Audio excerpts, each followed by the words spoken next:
Première étape, la salle de rédaction ou encore le bureau commun des journalistes. Il est 11h50 à l'écran de la télévision. Le flash d'information, programme diffusé du lundi au vendredi, vient de débuter. Le diplomate est surpris de voir les images de sa visite en cours. Parmi les points de l'actualité du jour, des gestes de la tête, le sourire sur le visage, extériorise l'admiration devant la narration en arabe du présentateur Sanogo Hassam Dalaoui.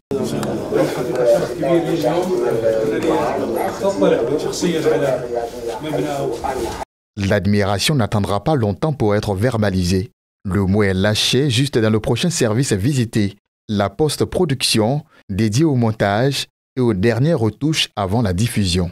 La délégation va ensuite emprunter tout le couloir de la Maison Verte pour découvrir successivement le studio Cheikh Boakari Fofana, le tout premier de la télévision, où une émission en direct l'oblige à rester à la régie. Au rez-de-chaussée, le studio Cheikh Idriss Koudous Koné, où sont produits les programmes en direct de la radio et les émissions radio filmées.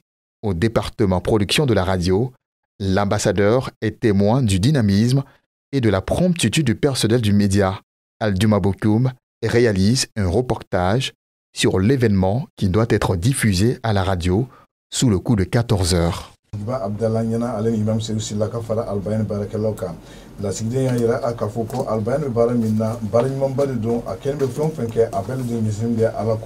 Le studio modulable, la plus récente des armes du groupe Média, est la dernière étape de cette visite.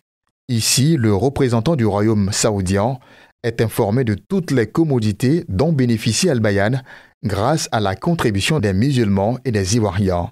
Il n'en sortira pas sans avoir accordé une interview exclusive à Sanogo Mamadou qui sera diffusée les prochains jours à la radio et à la télévision.